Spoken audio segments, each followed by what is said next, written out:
Justice in ancient Persia was never a simple matter of crime and punishment. It was tied to something far greater, a belief in Asha, the cosmic order, where truth and balance ruled above all. The Persians believed that every crime disturbed this order, and so, every punishment had to restore it.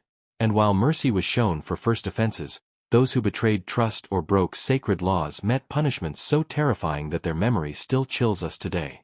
Unlike many empires that glorified bloodshed on public scaffolds, Persia took a different path. To them, spilling blood was itself a sin. The earth, fire, and water were sacred elements, and to stain them was to dishonor the universe. So, punishments had to be more inventive, and often far more horrifying. The prison of silence. One of the most unsettling Persian punishments involved no swords, no fire, no immediate violence. Instead, the condemned was sealed away, sometimes in a narrow pit, other times in a stone chamber with no exits. They might receive a little food, but never water. The silence became unbearable, the thirst unrelenting. Slowly, the body weakened, and the mind began to break. Death arrived not as a spectacle, but as a quiet, creeping shadow. What made this punishment chilling wasn't just the suffering, it was the purpose. The Persians believed the guilty should dissolve into nothingness, leaving no trace on the world, no stain upon the sacred elements. For heretics, oathbreakers, or even those who lost ritual purity, this lonely tomb became their only path to balance. The judge of skin. But Persia's justice was not only for criminals. It reached even the highest levels of power. Take the story of Sisamnes, a chief judge caught accepting bribes. When King Darius discovered his betrayal, he ensured that the punishment would not be forgotten. First, Sisamnes was executed. But death alone wasn't enough.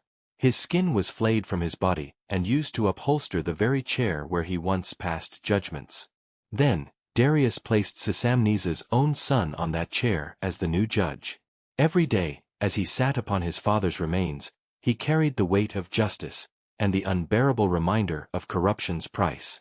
This grotesque symbol guaranteed one thing: no one in Persia's courts would dare place gold above fairness again. The Tower of Ash.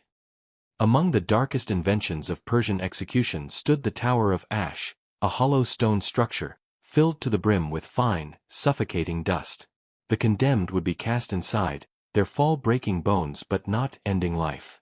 Then, with a great wooden wheel, the ash was stirred, filling the air with clouds of choking particles. There was no escape. Every gasp only pulled death deeper into the lungs.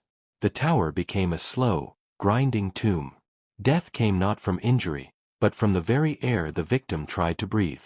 Ancient texts even suggest this method was so feared that echoes of it reached biblical writings. It was not simply execution, it was annihilation, drawn out breath by desperate breath. Persia's ruthlessness reached even Rome. When Emperor Valerian was captured by King Shapur I in 260 CE, he was not simply executed. Instead, he was paraded in chains, forced to kneel as a living trophy of Persia's might. Each time Shapur mounted his horse, Valerian was made to crouch beneath him, serving as a human footstool.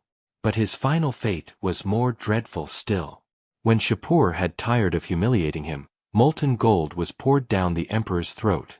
His death was both agony and symbol, Rome's greed destroyed by Persia's merciless hand. The boats of wrath. Yet of all Persia's punishments, one towers above the rest in sheer horror. Scaphism, the infamous boats. The condemned was trapped between two hollowed logs or boats, their head, hands, and feet sticking out while the rest of the body was sealed tight. Then began the torture. They were force-fed milk and honey until their body revolted, swelling with sickness. Their skin was smeared with honey, drawing clouds of flies and swarms of insects. Days turned into a nightmare. Insects burrowed into flesh, laying eggs inside wounds. The victim was kept alive deliberately, fed daily so death would not come too soon. The mind broke under the torture, hallucinations twisting reality. And still, the body endured. Ancient accounts speak of one man surviving in this hell for 17 endless days. It was not just execution, it was transformation into a living corpse, a spectacle of suffering designed to scar the memory of all who heard of it. In Persia, punishment was never random cruelty. It was rooted in their belief that the world must remain in balance, that cosmic order must be upheld no matter the cost. But in their pursuit of balance, they created punishments so dark, so nightmarish, that they remain etched into history as some of the cruelest ever devised. To the Persians, justice was sacred. To their enemies, it was terrifying. And to us, centuries later, it remains a haunting reminder of how far human imagination can go when justice and cruelty walk hand in hand.